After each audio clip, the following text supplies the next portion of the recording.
Hola a todos, en este video vamos a tratar de identificar cuáles son las causas del movimiento, qué es lo que hace que un objeto que está en reposo se empiece a mover o si se está moviendo se detenga.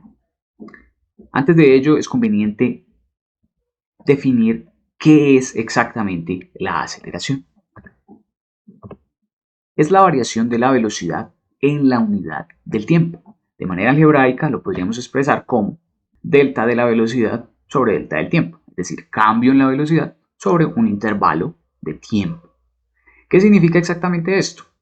Que la aceleración me va a indicar un cuerpo qué tanto aumenta o qué tanto disminuye su velocidad, pero teniendo en cuenta cuánto tiempo toma.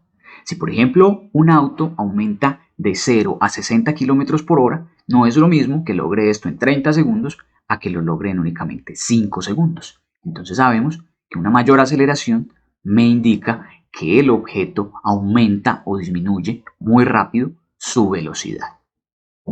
Las unidades correspondientes son metros por segundo, pues arriba tenemos velocidad, y segundos porque abajo tenemos tiempo. Tenemos entonces metros sobre segundo dividido segundo. Para resolver esto simplemente podemos aplicar lo siguiente. Arriba tenemos metros dividido segundo y abajo tenemos segundos. Entonces cuando vamos a hacer una división entre fracciones podemos decir que como este no tiene denominador es dividido 1. Y lo que haríamos a continuación es aplicar algo conocido como la ley de extremos y medios o también la ley de la oreja, en la que lo único que vamos a hacer es multiplicar estos dos extremos. Entonces sería m multiplicado por 1 y segundos va a multiplicar con el segundos de aquí. Esto nos lleva a que metros por 1 pues simplemente va a ser metros, entonces el de los extremos queda arriba, dividido segundos por segundos será segundos al cuadrado. Y esa es justamente la unidad de la aceleración, metros sobre segundo al cuadrado. ¿Qué es importante recomendar aquí? Que si en un ejercicio nos dan los datos en kilómetros por hora o en cualquier otra unidad diferente a esta, habrá que hacer la conversión a metros por segundo para que el valor de la aceleración sea justamente metros por segundo al cuadrado. Miremos un ejemplo. Tenemos una bicicleta que inicialmente tiene una velocidad de 10 metros por segundo y aumenta a 20. Esto sucede en 20 segundos. Entonces, ¿cuál es su aceleración? Tenemos que aceleración, variación de la velocidad sobre el tiempo. ¿Qué tanto varió la velocidad? Pues aumentó desde 10 hasta 20. Entonces yo podría decir simplemente que la variación es 20 menos 10 y dividido el tiempo, que son 20 segundos.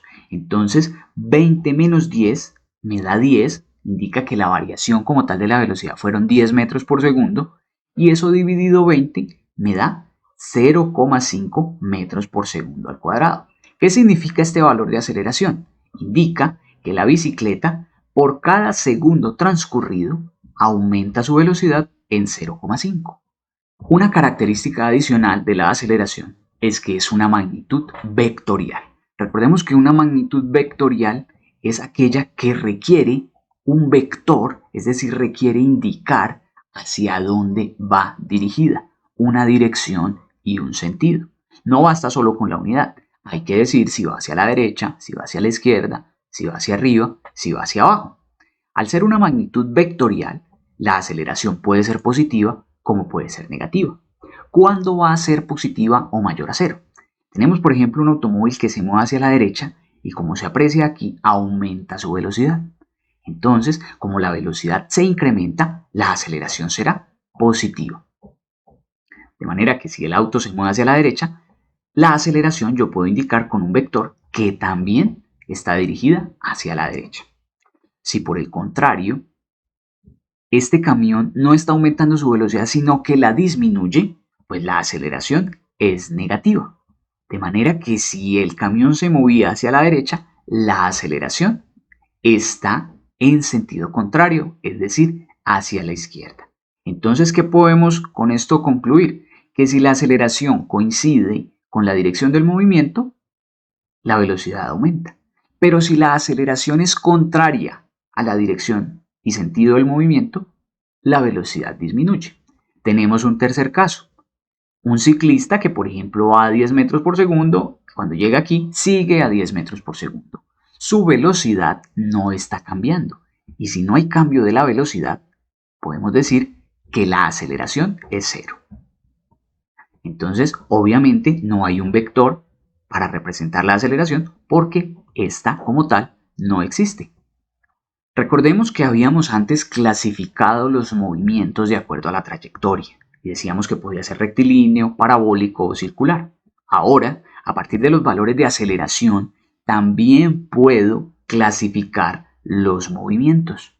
Entonces, ¿qué tipos de movimientos tenemos? Por un lado tenemos el movimiento uniforme. ¿Qué significa uniforme? Que la velocidad es constante. Y ahí la aceleración es igual a cero. Como no hay cambios de velocidad, pues no hay una aceleración. Ejemplos de esto. Como se observa en esta imagen, tenemos un automóvil que siempre viaja a la misma velocidad, entonces cada segundo recorre exactamente las mismas distancias. Un ejemplo adicional, un tren que por ejemplo viaje a 80 km por hora.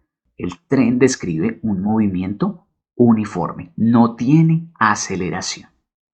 ¿Y qué pasa cuando la aceleración no es igual a cero? Vamos a tener un movimiento uniformemente acelerado. ¿Por qué? Porque sí va a existir aceleración. Entonces ahí la velocidad es variable y la aceleración distinta de cero. Puede ser mayor a cero. Por ejemplo, un automóvil que arranca desde el reposo y aumenta su velocidad. Fíjense que ahí el auto está acelerando, aceleración positiva. Pero también se puede dar el caso de un auto que esté frenando, esté disminuyendo su velocidad. Ahí se dice que está desacelerando y su aceleración es negativa. Entonces, bien sea para aumentar o disminuir la velocidad, tenemos el movimiento uniformemente acelerado. Con esto en mente, es hora de preguntarnos, bueno, pero ¿qué es lo que causa esa aceleración o desaceleración? ¿Qué es lo que causa esos cambios en la velocidad? Lo que hace que un cuerpo aumente o disminuya su velocidad y que cambie, por tanto, el estado de movimiento es una magnitud conocida como la fuerza. La fuerza es la acción que me permite variar el estado de movimiento de un cuerpo. Cuando hablo de un estado de movimiento, me refiero a que un estado de movimiento puede ser el reposo, un estado de movimiento puede ser irse moviendo pero a velocidad constante, o simplemente un estado de movimiento es que va moviéndose en cierta dirección. Si yo deseo que deje de estar en reposo, hay que aplicar una fuerza. Si yo deseo que un objeto que va a velocidad constante aumente o disminuya su velocidad, hay que aplicar una fuerza. Un objeto que se mueve, ¿cómo hacemos para detenerlo? Se debe aplicar una fuerza. Igualmente, si deseo cambiar la dirección del movimiento de un cuerpo, también debe aplicarse una fuerza. Primeramente, se resalta que la unidad de medida de la fuerza, según el sistema internacional, es el Newton, representado con una N mayúscula. Entonces, siempre que me hablen de estas unidades, sabemos que se refieren a fuerzas. Con esto en mente, miremos cuáles son los cambios que pueden generarse en el movimiento. Tenemos una caja y su estado de movimiento es el reposo. Si yo deseo que se empiece a mover y por tanto variar su estado de movimiento, es necesario que este muñeco que ustedes observan le aplique una fuerza. Entonces, si por ejemplo yo le aplico una fuerza de 50 newton, fíjense que se ha empezado a mover. Y la rapidez aquí, como va en línea recta, es semejante a la velocidad. No tienen una diferencia. Entonces, fíjense que la rapidez o la velocidad va aumentando.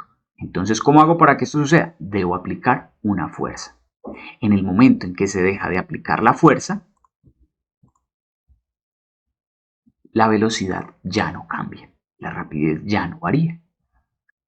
¿Y qué hago si viajando a 23,3 metros por segundo yo deseo que aumente aún más su velocidad? Pues tendré que aplicarle nuevamente una fuerza. Y si este objeto que se está moviendo yo quiero que se detenga, pues también tengo que aplicar una fuerza, pero esta fuerza tiene que ir en sentido contrario. Y entre mayor fuerza yo aplique, más rápido va a disminuir su velocidad, su rapidez, hasta llegar a cero.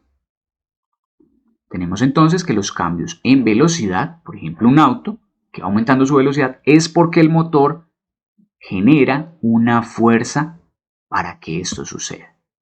¿Y si el auto va a frenar? Pues se aplican los frenos y la fricción o el rozamiento de las ruedas con el suelo generan una fuerza de fricción que detiene el movimiento. Entonces, como podemos ver, los cambios en velocidad son simplemente una consecuencia de la fuerza.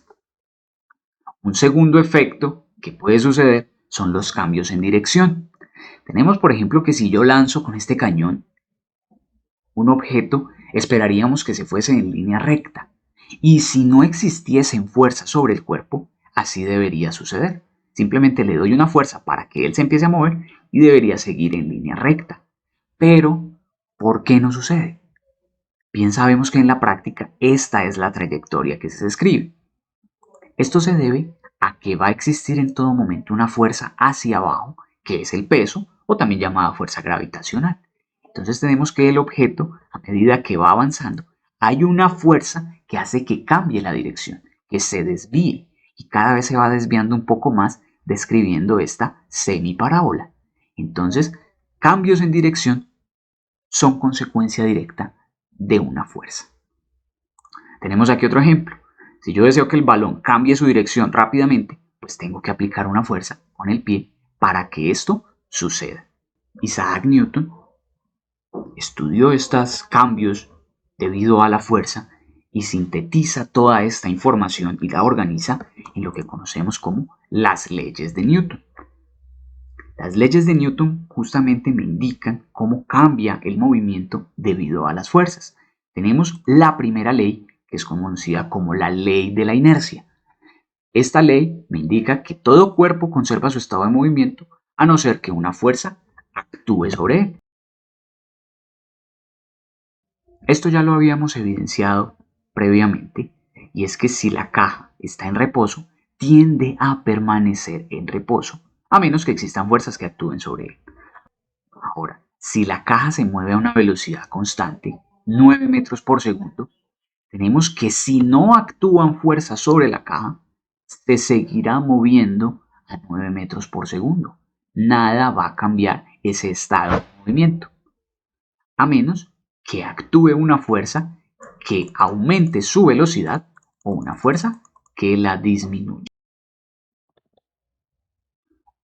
Adicionalmente podemos decir que si un cuerpo se mueve en línea recta, seguirá moviéndose de esa forma a menos que exista una fuerza que lo desvíe.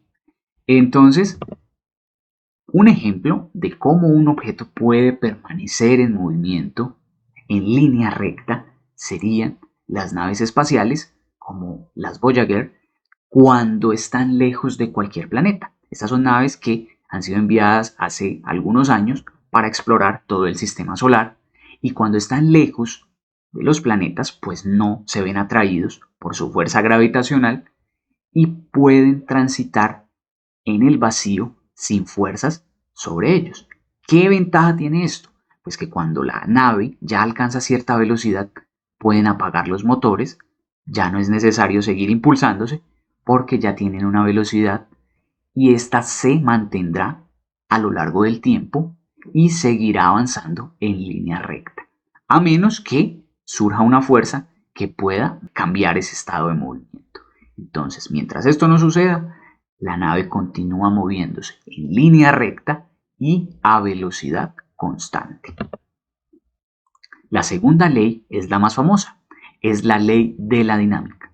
Dice que la fuerza es igual a la masa multiplicada por la aceleración. De nuevo en el simulador veamos qué significa exactamente esta igualdad. Tenemos aquí nuevamente la caja, el muñeco, hemos agregado el medidor de aceleración. Obsérvese que si no aplicamos ninguna fuerza, la caja no se mueve y por tanto pues su aceleración, su rapidez son cero.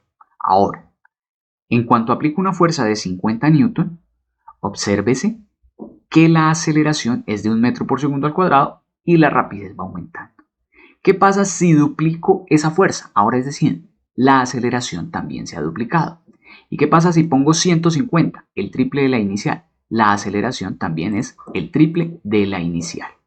Ahora, si yo deseo detener la caja, pues sé que tengo que aplicar una fuerza en sentido contrario.